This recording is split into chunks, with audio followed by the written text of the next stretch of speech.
Hmm.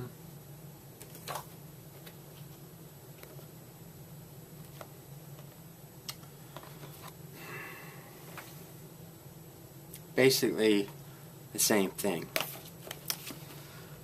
but in a good way, in a fantastic way. If you're a fan of Lost, like everyone in existence, then you'll know the final season of Lost deals with them being in purgatory, you know, the place where you go before heaven, you know? And that's what happens in Bioshock. He was in purgatory the entire game, you know? And all throughout the gameplay, you witness hints of his past life before he died, you know? So, for example, you know the eagle thing that was protecting Elizabeth all throughout the game? You know, wouldn't leave her alone, but then you join forces with him at the end, you know, and work together to bring down the bad guys or whatever. Probably the hardest level in the game.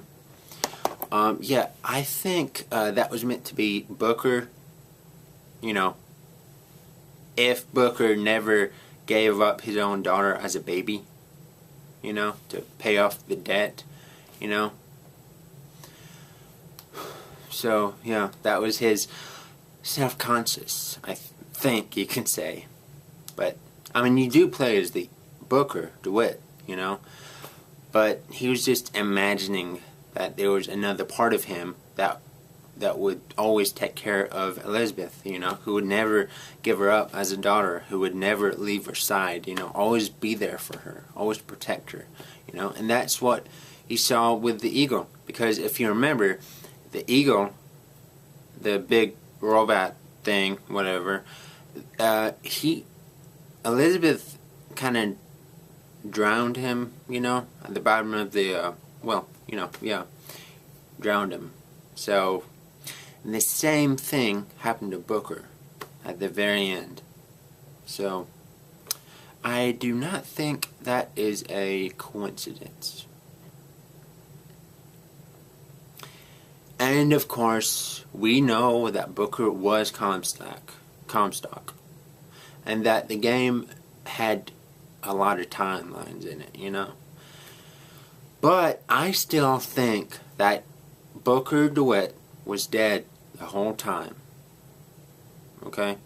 He felt super depressed and super, you know, he hated himself for giving up his daughter at the very beginning of the game to pay off his debts, you know.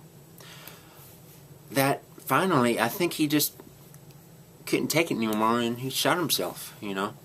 Like, the reason why I say that is because every time you die in the game, you wind up in this black and white room, and you look around, and it's black and white, and you see a table, and on the table you see alcohol bottles, you know, and gambling debts, you know, paid off, and a gun.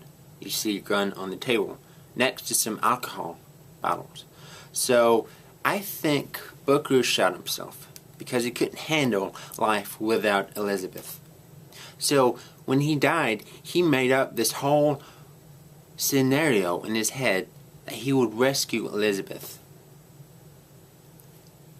which was Columbia. But you know, Columbia wasn't real. It was just a figment of his dead imagination. Well, anyway, yeah. But it was a very good game. I think it had the best story in a video game ever, you know. Maybe not the best game ever, definitely one of the best games of the year, you know. And I think, yeah, it came with the original Bioshock. So, which I haven't played yet. I know. Crazy, right? Oh, the second one. I've only played this one, you know. The fact is, the reason this is called Bioshock Infinite is because it happened over and over again, you know. You've kept on doing this until the end of the game. You realize that you have kept on doing this for like a lot, like 1,000 times, you know. And then you give in.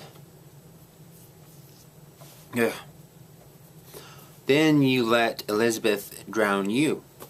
I mean, like the multiple versions of Elizabeth drown you. That's when you realize that you have to die to save Elizabeth. And that was true, because at the end of the credits to this game, there's a part where you wake up in the black and white room. I mean, you're still dead, you know, but you wake up and you hear a baby crying, or what you think is a baby crying, and then you open the door to find Elizabeth has a baby, but it ends, so you're not sure, but that's what you're meant to believe. So, happy ending? Yes. Even though you're dead, he found his own personal heaven at the very end, after the credits. So, yeah, it was a good game. Yeah. And that is why I think these two have a lot in common. Lost is basically Bioshock. The final season of Lost. Probably the best.